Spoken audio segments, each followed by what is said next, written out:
The kickoff for Impact this week, I was actually a little bit hyped up. I've been one of the people that have been saying, I don't really care that the six-sided arena is back. But I just liked how they hyped it up. It was all dark in the arena. You had Kurt Angle talk about that this is Impact Wrestling. This is the thing that made us different before. Here it is, the six-sided arena. I saw it and I said, oh, it looks beautiful. It looked nice. I love the setup in the Manhattan Center with the six-sided ring. I said, damn it, this is a great way to kick off Impact. Get some X Division wrestlers out there. Let them have a damn match. Let's start this off right.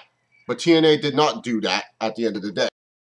Instead of getting a wrestling match to kick off Impact, and we got Taz.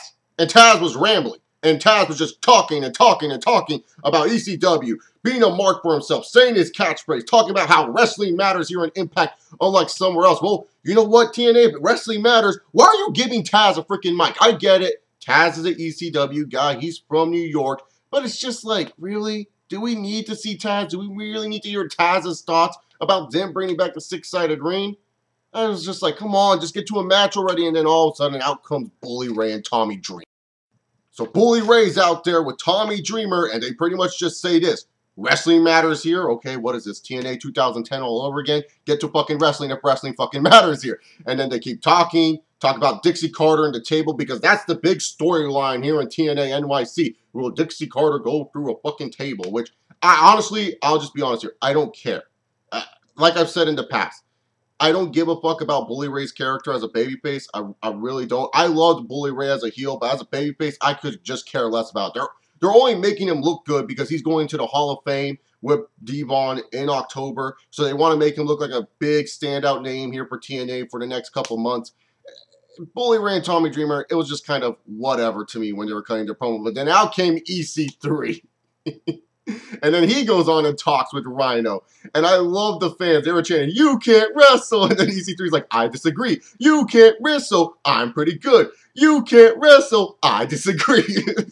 Freaking EC3. That guy's money, man. I love him. TNA, do something different with him. But then Tommy Dreamer says the most dumbest thing to me. And this pissed me off because Tommy Dreamer's like, well, you know what? I feel like there should be less talking and more action. It's like, Tommy Dreamer, you and Bully Ray were just out there for 5 minutes cutting a promo. You cannot be saying less talking, more action. You were cutting a long-ass promo in the middle of that ring to kick off Impact. But hey, at least this was a nice transition, I should say, for the tag team match that would kick off the show. EC3 and Rhino taking on Bully Ray and Tommy Dreamer in the opening match, I thought was just okay. It was a fine opening match. It didn't really get me all excited. I like that EC3 and Rhino won, even though it was in a cheap way. And ever since Bully Ray has been a babyface, this motherfucker cannot go over clean, man. This guy, like, seriously, ever since this dude's been a babyface, there's always been some bullshit way how he's lost. He hasn't lost in a clean fashion in such a long time. I guess that's the benefits of being part of the Dixie Club. You don't lose clean unless it's to other Dixie Club members. But I felt this match was okay. Builds up tension for later tonight, I guess. I'm just not really interested in this feud, in all honesty. I could care less if Dixie Carter goes through a table.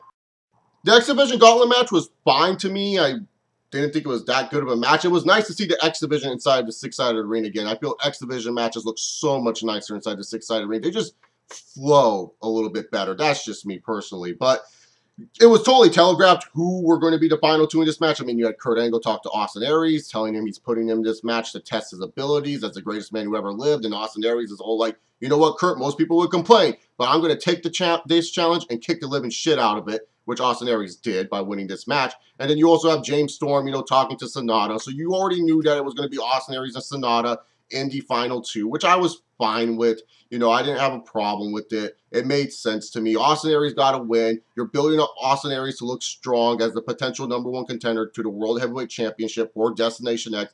So overall, I liked what the X Division Gauntlet match did here tonight. It made Austin Aries look good. It set up a side feud with Sonata and James Storm, maybe leading to a Sonata heel turn, or maybe Sonata and Great Muta teaming up with James Storm and a partner of his choosing down the line. Who knows what they're going to do, but I gotta say, at least it was a little bit interesting. I just gotta wonder, what are the American Wolves doing? I mean, they were in this match, and they're your TNA World Tag Team Champions. What are they gonna do down the line, TNA? Just wondering. But anyways, like I said, fine matchup. I'm telling you, watching Eric Young and Bobby Roode walk down that ramp again brought me back flashbacks from the old TNA when they used to be Team Canada. All I was missing was the Canadian theme music playing in the background and Coach Scott D'Amore going, yes, yes, yes, yes, yes. But as for the match itself between Bobby Roode and Eric Young taking on MVP and Kenny King, I thought it was okay. I really did like the story, though, of MVP in this match where he had the torn meniscus, and anytime he would get tagged in, it was like, if Bobby Roode was in the ring, he was like, no, no, no, I'm not going to be in there. And then later on, he would call timeouts a lot. I really thought MVP did a great job being a heel in this match. And I liked how they didn't really have Bobby Roode or MVP touch that much. I mean, the only time they touched is when Bobby Roode got that crossface locked in. And it was only for like a short second because then Kenny King broke it up. I liked how this match ended. You know, you got a little bit more heel heat on MVP and Kenny King, even though it's like the most cheapest way possible. Oh, the heels get DQ'd.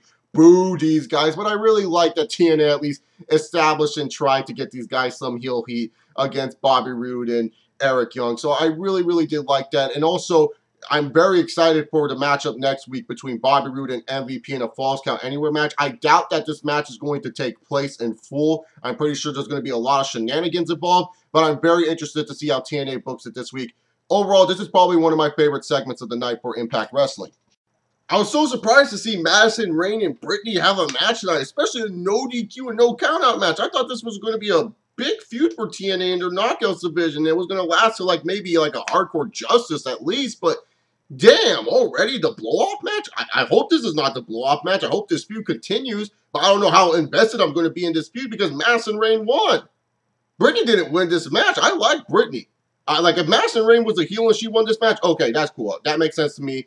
Fine, you know what? We'll continue this feud where Brittany has to overcome these obstacles to defeat the evil queen, Madison Rayne. But instead, Madison Rayne just wins, and it's just like, whatever. Match was okay. I liked how Madison Rayne started it off, where she actually came out there and just started to do a Luthez press onto Brittany. I thought that was cool. They didn't really use much of the stipulation. You know, there wasn't really any chairs or any weapons involved because there is no DQ. At least they used the no countout stipulation to somewhat of a T by going outside a lot. But it was just an okay match. I just question why TNA booked this match now when they could have saved this match down the line. The World Heavyweight title match between the Destroyer, Lashley, and Jeff Hardy. Man, I had fun watching this match, dude. Let me just say, it felt like it was a WWE match of 2007, though. That was bugging me a little bit when I was watching this match. I was just sitting there thinking about 2007 WWE, and I'm just saying, Jesus, could you imagine if these guys were still in the WWE? Oh my God. Like that's all I was thinking about watching this match. I know it's pretty sad to say, but that's what I was thinking about because these guys, they made their name in the WWE. They didn't make their name in TNA. Okay, that's just the bottom line. And so I was just thinking about WWE 2007. I was like, man, these guys could have had some really good matches down the line, especially like in 2008 and 2009. WWE could have really used the Lashley and Jeff Hardy in these situations. But anyways, to the match itself, I liked it. I thought it was good. It was a good world title match for TNA, a good final match on the show. I really like what they're doing with Bobby, the Destroyer Lashley. They dropped his first name Bobby. That's a good thing that they dropped his first name Bobby because you know you're trying to build up a babyface Bobby Roode, and it'd be kind of weird if the heel's also named Bobby Lashley. So I'm glad that they're just sticking it to the Destroyer Lashley. The Destroyer Lashley, I really like how they're booking him here, man. He's just so dominant. He's getting big wins over big stars in TNA's company. I'm really, really liking it, and I'm enjoying his World Heavyweight title run. Maybe it's because I am actually a Lashley fan. I'm not someone who just hates Lashley for whatever reason. A lot of internet fans don't really like Lashley. Maybe because I am a Lashley fan, and I like how TNA is really booking him as of late when it comes down to it, because he's actually dominant. He's not like a heel world champion that's like, oh, yeah, I need freaking help. Like, MVP, Kenny King, come help me stop Jeff Hardy. I mean, TNA in 2010 would book something stupid like that, where they would have, like, Kenny King and MVP freaking just come out and distract Jeff Hardy, and Jeff Hardy would lose. But I'm glad to say that TNA in 2014 decided to just say, screw these bullshit screwy finishes that we used to do for our World Heavyweight title matches. Let's just have Lashley spear the shit out of Jeff Hardy. 1, 2, 3. The Destroyer wins. Still TNA World Heavyweight Champion. Really, really liked it. And I would have loved if Impact ended with this scene showing your dominant World Heavyweight Champion, but it didn't. Impact decided to continue on to some garbage. Instead of ending Impact with your dominant World Heavyweight Champion, nah, let's send Dixie Carter out there because that's what everyone wants to see. They want to see sweet little Dixie cut a promo and talk about how she's a hardcore superstar in TNA. I put Bully Ray through most of those damn tables. God damn, really? This is how you end Impact? If this was on the middle of the show, I wouldn't be complaining. But this is the main event, and it was boring. I could give two shits less. I just don't understand Bully Ray's fascination of freaking putting Dixie through a table. Yeah, Dixie has screwed her out of some matches, and yeah, I get it. A lot of wrestling fans just hate Dixie Carter, and it'll be a big moment because, oh my gosh, she went through a fucking table. But really, to be honest, Bully Ray, you already screwed her over at Lockdown. You won. You won the fucking feud, in my personal opinion, back in fucking April. Why do you care about putting this girl through a fucking table?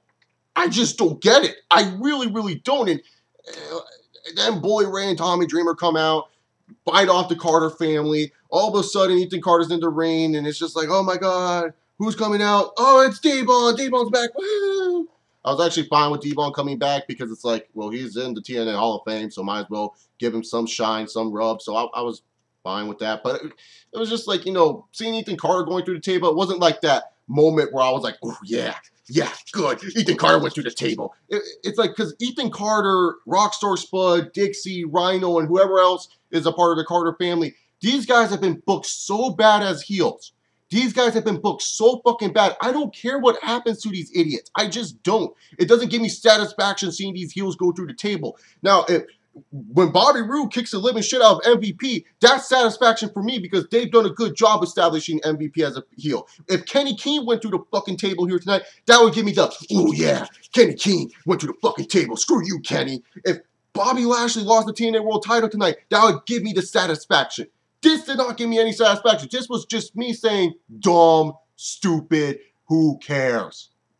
I just don't care about this feud, and it's so dumb that TNA did not end their freaking show off Bobby Lashley retaining the title. That's just me. I hated that this was the main event. I was fine with D-Von coming out. Like I said, he's in the TNA Hall of Fame. Give him some rub, give him some shine. But really, this is how you end Impact?